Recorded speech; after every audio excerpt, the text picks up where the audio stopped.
경찰이 제주 실종 사건 장모 씨의 타살 가능성이 낮다고 추정하고 있지만 여러 의혹이 잇따르고 있습니다. 또 경북 경산에서 중국인 여성 유학생을 살해한 중국인 강사가 치밀한 범행과 함께 여러 지역의 시신을 유기한 것으로 드러났는데요. 임주혜 변호사와 함께 관련 내용 짚어보도록 하겠습니다. 어서 오세요. 네, 안녕하세요. 일단 부검감정서 결과에는 골절이 발견되지 않았다라고 나왔습니다. 이건 어떤 의미로 봐야 될까요? 그러니까 어떤 외상의 흔적이라던가 범죄 혐의점과 연관시킬 수 있는 특이한 골절은 발견되지 않았다는 겁니다. 몸통이라던가 머리뼈 이런 등지에서 그 골절이 발견되지 않았기 때문에 어찌 보자면 극단적 선택의 가능성이 높다라는 취지라고 읽혀지는데요. 그러니까 사인을 보자면 단정하진 않았습니다. 극단적 선택 고려할 수 있다 정도의 취지. 그러니까 어떤 외부의 범행 가능성, 범죄와의 연루 가능성이 다소 낮다라는 기존의 경찰 결과와 유사한 내용, 그리고 부합하는 내용으로 이 감정서가 나왔다고 볼 수 있는데요. 이제 그럼에도 불구하고 정확한 감정이 어려울 수밖에 없는 사정 고려해야 됩니다. 이미 사망한 지 3개월이나 넘은 시점이었기 때문에 완전히 부패된 상태였고요. 그런 부분 때문에 정확한 사망 시간의 추정이라던가 이 골절 같은 부분과 관련해서도 정확한 판단은 어렵다는 점 역시 지금 이 부검 감정서에 담겨 있거든요. 이제 이런 부분들 때문에 여전히 이런 감정 결과가 나왔음에도 불구하고 좀 의구심을 표하는 그런 목소리도 나오고 있는 것 같습니다. 이수정 경기대 그 범죄심리학과 교수가 이렇게 말했거든요. 야밤에 야자수에서 극단적 선택하는 건 소가 웃을 일이다 이런 식으로 좀 단정적으로 표현하기도 했는데 사망 원인 관련해서 의문이 좀 제기가 되고 있는 것 같아요. 전문가들을 중심으로 해서요. 사망 원인과 관련해서 과연 이 범죄와의 관련성이 없다고 단정할 수 있느냐 의구심을 표하는 의견도 나오고 있습니다. 네. 이제 그럴 만한 그 이유라는 것들이 일단 이 야자수 나무의 모습을 좀 살펴보면 가시가 있기 때문에 이 가까이 가기에 굉장히 불편한 장소라는 점. 네. 그리고 이 어두컴컴한 지역에 여성이 혼자 굳이 여기까지 걸어 들어갈 이유가 있었겠느냐 이런 부분들이 문제가 되는 것이죠. 그런데 안타까운 지점은요.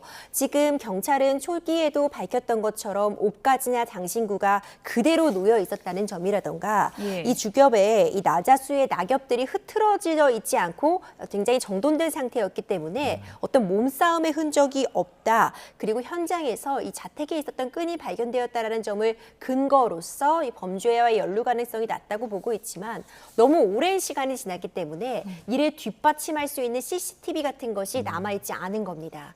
그러다 보니 경찰에서 이런 이 극단적 선택의 가능성을 언급해도 다른 가능성 역시도 정황으로서 확인할 수 있는 것은 마찬가지이기 때문에 여러 가지 의견이 나오고 있다라고 분석 가능합니다. 네. 프로파일러 표창원 소장도 이제 백골화된 시신이기 때문에 여러 가지 이제 의혹이 제기될 수밖에 없는 상황이다라는 취지의 발언을 했는데요. 어떤 얘기인지 들어보시죠.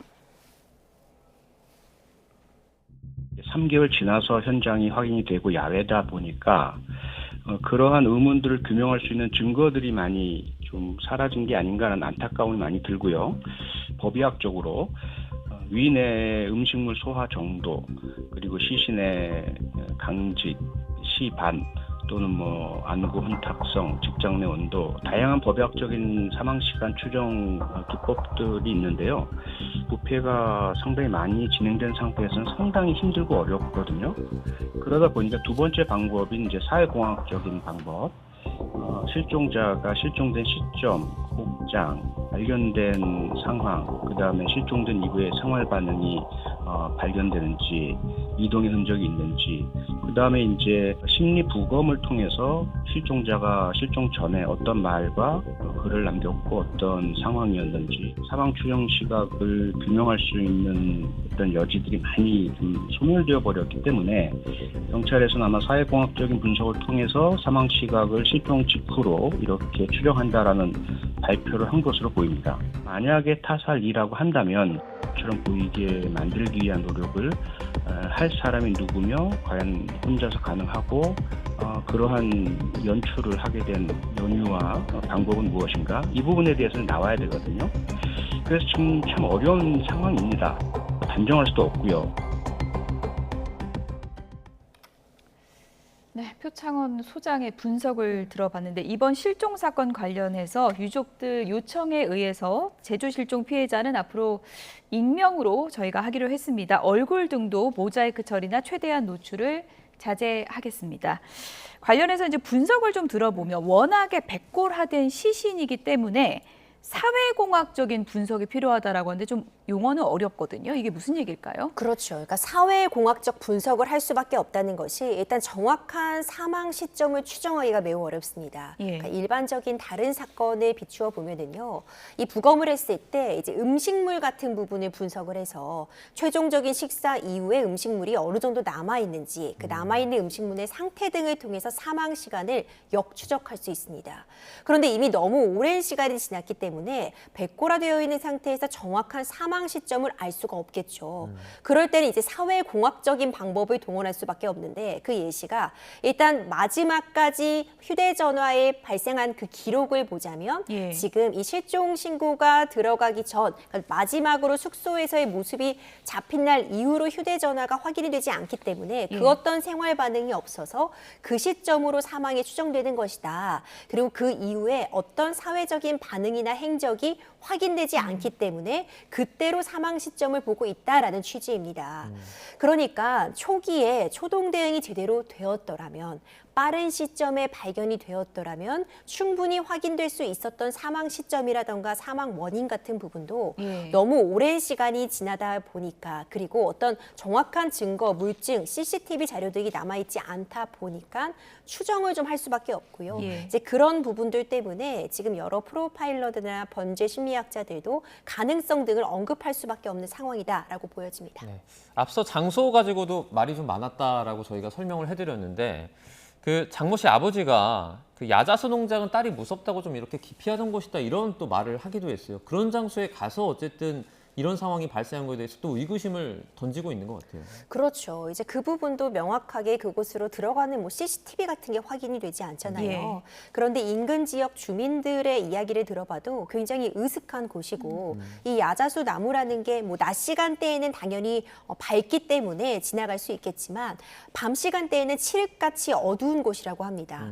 그렇다면 이렇게 어두운 곳을 혼자서 굳이 들어갈 만한 그런 요인이 있었겠느냐. 또 이 야자수 나무라는 것이 관리가 되지 않은 야자수 나무이기 때문에 이 가시 같은 것들이 무성하고 이곳까지 들어가기도 쉽지 않은 상황이다. 이런 이야기가 나올 수밖에 없고요. 이와 관련해서 유족 역시도 평소에 이 공간을 좀 무섭다고 표현했었다라는 남자친구의 이야기가 있는데 그럼에도 불구하고 이곳에 들어갔다는 것이 잘 납득이 가지 않는다라는 의구심 표하고 있는 겁니다. 네. 뭐 이번 실종 사건을 처리한 그 경찰의 그 프로세스를 보고도 여러 가지 실망을 하게 되는데 실종을 허위 종결한 이 부경장이 한 달 뒤에 실종자 발견 공로로 표창을 받았다? 이거 굉장히 좀 황당한 내용인 것 같은데요. 그렇죠. 예. 참 믿기 어려운 일인데요. 예. 이 표창을 받은 사실이 맞다고 합니다. 실제로 이 제주 서부경찰서에서 이 부경장에 대한 이 상훈 징계 내역을 이제 확보를 받아본 건데요. 네. 바로 실종 신고가 있었고 허위 종결했는데 아직 발견되고 재수사되기 전, 그러니까 실종 신고가 있고 한 달 정도 뒤에 실종 치매 노인 발견의 공을 인정받아서 표창을 받았다고 합니다. 이번이 처음 표창도 아니었고 지난해에도 그렇고 경찰로 근무하는 동안 10차례 정도 표창을 받았다고 하는데요. 물론 징계 내역도 있었습니다. 이전에 알려진 것처럼 가정폭력이 문제가 되어서 내부 경고를 받은 바도 있었고 바로 얼마 전에는 여자 화장실에 침입해서 직위 해제를 당한 그런 경력까지 담겨 있는데 예. 허위로 종결했던 이런 사안들이 지금 계속해서 드러나고 있는데 그 와중에 표창을 받았다. 시스템의 허점 그리고 경찰 내부적으로도 일을 제대로 하고 있는 사람과 정말 부실하게 해서 큰 피해를 끼치고 있는 사람을 전혀 발라내지 못했구나라는 네. 진한 아쉬움 남습니다. 일부 전문가들이 이 부경장이 잘못된 권위주의나 특권의식이 있는 것 같다 이런 식으로 분석도 했는데 이건 무슨 말이에요? 일단 범행 동기를 찾기가 너무 어려운 겁니다. 네. 도대체 무슨 목적으로 지금 이 가족들에게는 실종자와 연락이 닿았다고 거짓말까지 하고 실종 신고가 들어온 지 불과 몇 시간 만에 교통사고 사망이라는 그런 입력값을 넣어서 시스템상으로도 삭제시켰겠는가. 의아한 지점이라는 것이 이렇게 한다고 해서 본인에게 크게 이득이 되는 것도 아닌데 네. 아마도 그렇다면은 소영웅 심리처럼 내가 이렇게 일 처리를 잘해. 아. 내가 이렇게 많은 일들을 한꺼번에 해결할 수 있어라는 우월감에 젖어 있지 않았냐라는 분석까지 나오는 겁니다. 네. 그러니까 허위 종결로 지금 논란이 되고 있는 상황인데 이렇게 표창까지 받았다는 게 참 황당하다 그런 생각이 드는데 허위 종결 사건의 최초 신고 녹취가 또 기간 만료로 삭제되기까지 했다고요? 그렇죠. 이 부분이 문제가 되는 건요. 예. 이미 재수사가 착수된 이후까지는 여전히 녹음이 남아 있었는데 그럼에도 불구하고 확보를 하지 않았다는 겁니다.